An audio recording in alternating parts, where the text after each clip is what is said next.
Hey everybody, today we're going to take a look at wiring up some Belden 7953A Datatuff cable. So we're going to terminate this cable with a shielded RJ45 connection, and we're also going to treat that RJ45 with a little ProShell RJ45 protector. So the first thing we want to do is we want to take our cable, as you can see, is really thick. It's about 3/8 of an inch thick. So, and in terms of standard network cables, it's probably about double as thick. So it's a little challenging when you're working with it. So the first thing that I like to do is just take a tape measure, and I'm just going to measure 2 inches down the wire. And what that's going to do is that's going to give me a nice point to mark where I should start to begin my stripping process. So I'm just using a regular stripper here. I'm going to try to put that over that 2-inch line. Cut this guy. That's a little far forward. That'll be okay. What's 1/8 of an inch between friends? So if you just take this cable and bend it like this, it should separate along that line. Now, this can be a little tricky to get that off. There we go. So there's actually a shield that goes inside of this. It goes like that. So I ended up just being able to pull that off with this outer jacket. So if yours didn't come off like that, all you have to do is just bend it back and cut it. So this exposed piece is 2 inches. I have a piece of heat shrink that I'm just gonna slide on here first so we can finish our connector at the end. The heat shrink is a nice insurance policy. If you screw something up or you don't get any of your measurements right, you can always put it with heat shrink. And I also think that when you use heat shrink on anything, it just makes it look a little bit more pro. So I'm just taking my shield wire and I'm just going to twist it. Just fold that back. Now this Datatuff cable has this plastic. It has this plastic covering over the connectors or the conductors. So what I like to do is just take a utility knife and just make a nice little score. Just nick it, and then just very, very gently rock it back and forth until I just perforate it. You don't want to go too far because you'll hit the conductors on the inside, and that would be no bueno. But if you score it just a little bit, you don't even have to cut all the way through. You just have to sort of score it. And just give it a little twist.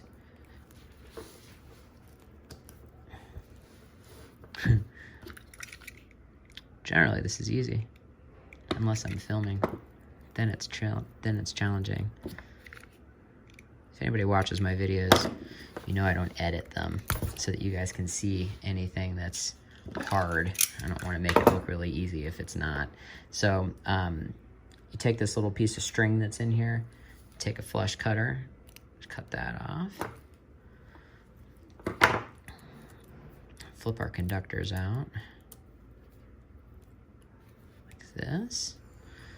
I just like to just grab it with my hand and hold it back like that. And then we'll take our flush cutters and we'll just cut this little guy out. Okay, so here's the tricky thing about this cable. Tricky thing number one about this cable. These conductors here are molded together. So your green and your green stripe, for example, are one molded twisted pair. Generally in a normal network cable, I can take my thumbnail and just split it apart like that, but in this one it's a little hard. So the trick with these are, if you use the side of your index finger and your thumb, you just try to get as much of the cable as you can. It's a little less challenging to do it. And then at the end here, if you just take a set of needle nose pliers,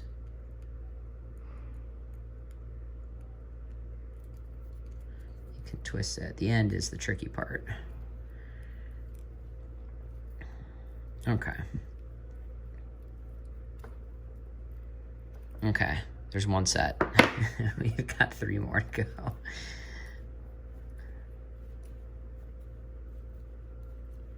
Some of them are easy. Like this one was pretty easy. Didn't need the pliers. I know it looks kind of weird if you're doing this with the side of your index finger, but it's save you some time.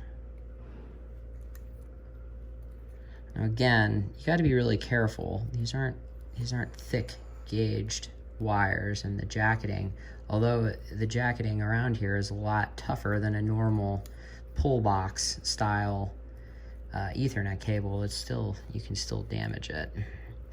And chances are, if you're using this grade of a cable, your connection might be a little bit more important than, say, a cheapy dollar cable. I hate pre-made patch cables. I know they save time, but I've had problems with them in the past. So, sorry, that was a rant for another video. So we're just gonna take our conductors, we're just gonna flip them out like this, now that they're nice and straight.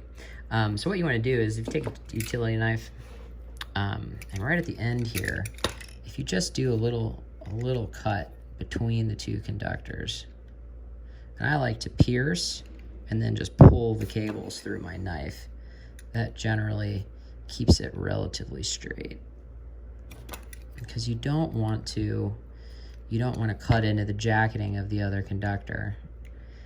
If this is your first time making this cable, you may want to cut yourself off a piece and just test it before you go full bore on it.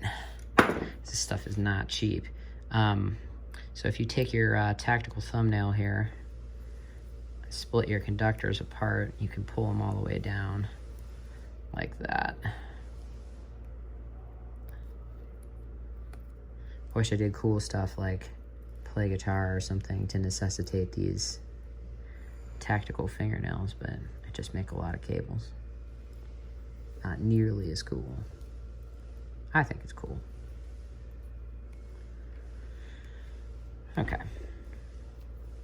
Okay, so once you've got your cables set, you do it just like a regular network cable. So, you know, if you're using the B protocol, which I always use, we're gonna do orange stripe, orange, green stripe,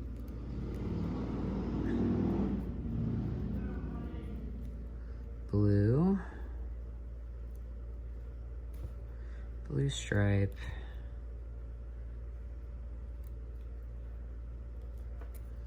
green.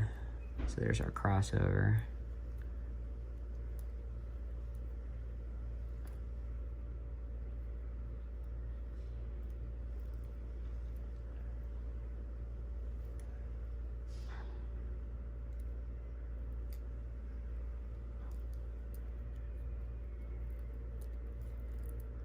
Okay, brown stripe and then brown.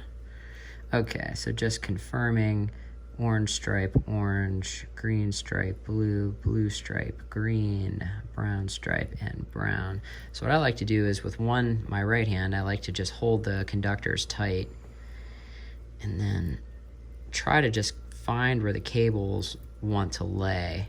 So if there's not as much twisting at this port, it'll make wiring the connector a lot easier. So once these are nice and straight, I like to take my left-hand thumb and put it right there like that, so you can see where it is.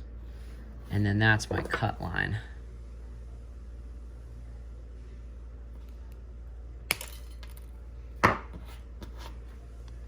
Okay, now, this is the trickiest part of using one of these Platinum Tools shielded connectors. I don't know if they're all like this, but we buy the Platinum Tools ones.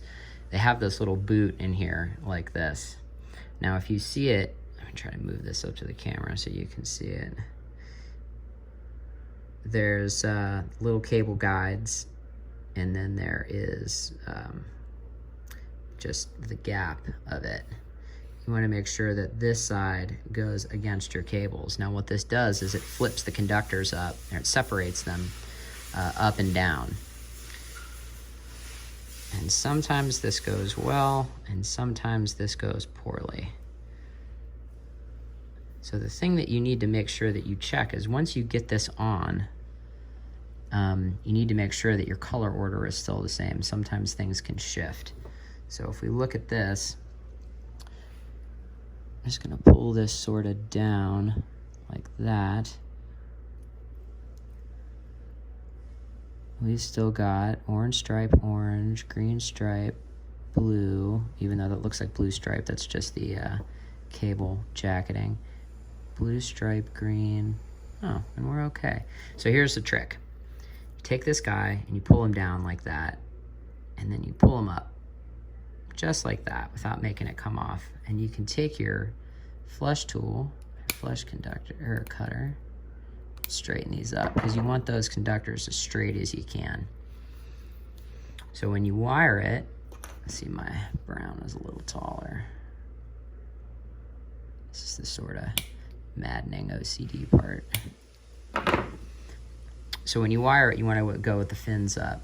So this little, we'll call it a little cassette. That'll slide in the track here. Hang on, I gotta take this off camera so that I can get some leverage on it.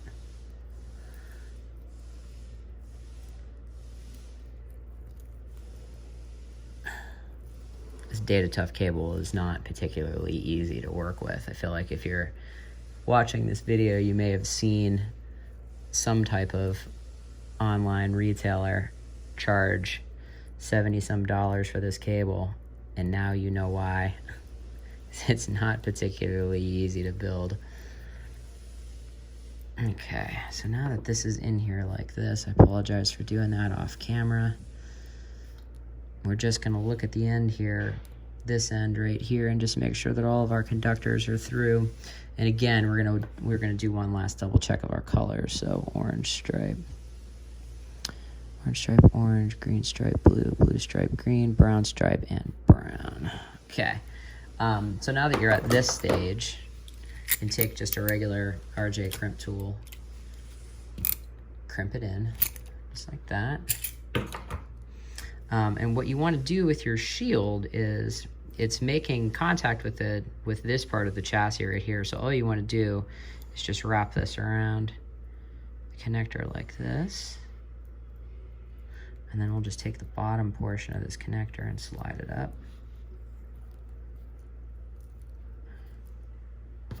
Some needle nose pliers here to help us bend.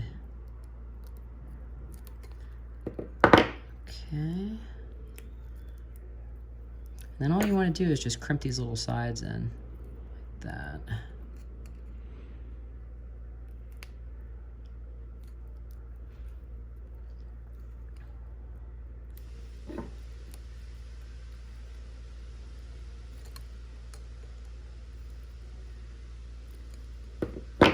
All right. And now to finish this, cable, I just like to bring this little piece of heat shrink over, just like this. Slide, do a little twist move, slide this over our shell.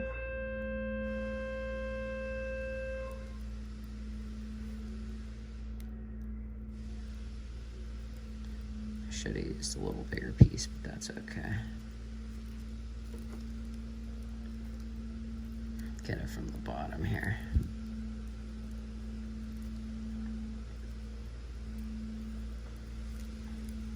Okay, and there we go.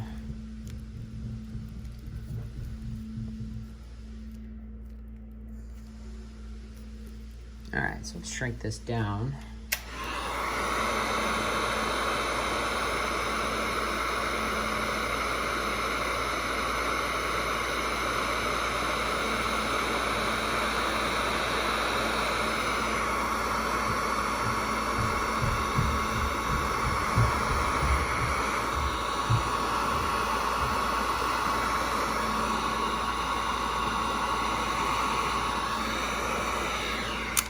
Okay,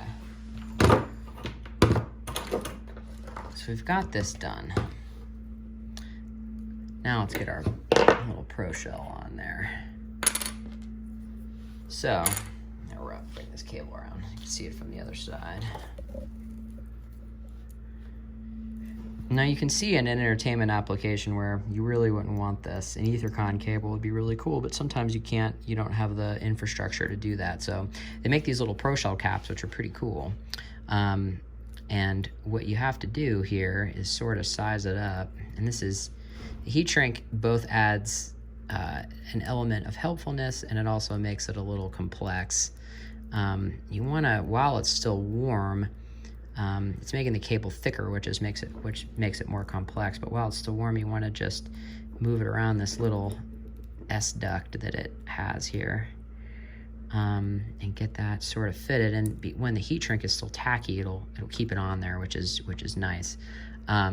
So they have these little tethers. I'm gonna do this on the table. It's a lot easier to do on the table. I was trying to do it in the air so you guys can see, but I don't know that that's gonna go well. So they have these little tether pieces for the RJ. So all you have to do is just slide that around that little post like that, and that thing is gonna wanna come off about 1,000,000 times. So if you do it right,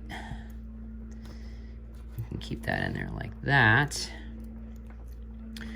Here's your little tab piece so that you can activate the tab. Get that guy in there. And this is just all friction fit at this point. And then you can put your top piece on. Now, here's the tricky thing that I like to, so if you're dealing with a Datatuff cable or a tactical cable like this, it does not want to sandwich down on there. So what you can do is you can grab a set of vice grips and smash this in here like this. And it'll help seat the connector, or the jacket. Sorry, trying to do this while filming is not the easiest thing in the history of the world. Just make sure that we're lining up.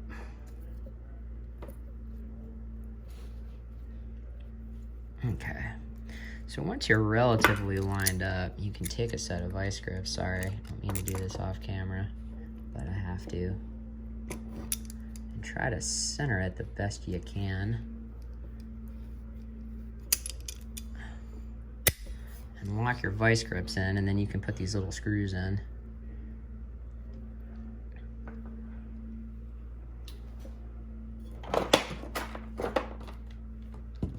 And then when you eventually lose your screwdriver and find it again, just tighten that in. So you don't want to tighten all of them at once. You just want to get them relatively in there.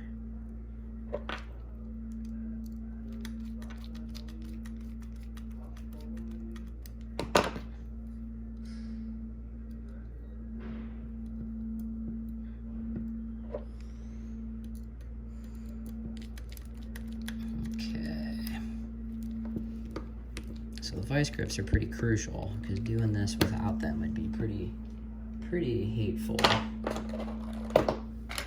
Grab another screwdriver a little bit thicker.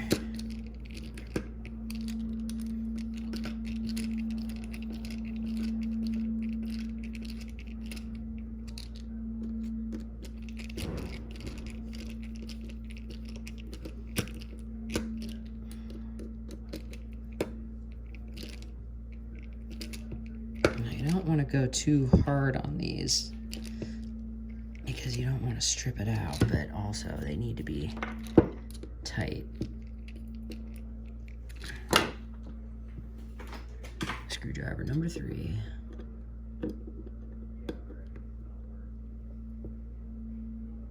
Okay, and there we go. There's our finished connector. So it looks like this. We've got our little hinge piece on the top, and then we've got our little protector guy on the front. So when your cable's in a flight case or something, it doesn't get all messed up. So that is how to install a shielded STP RJ45 with a ProShell. Thanks for stopping by.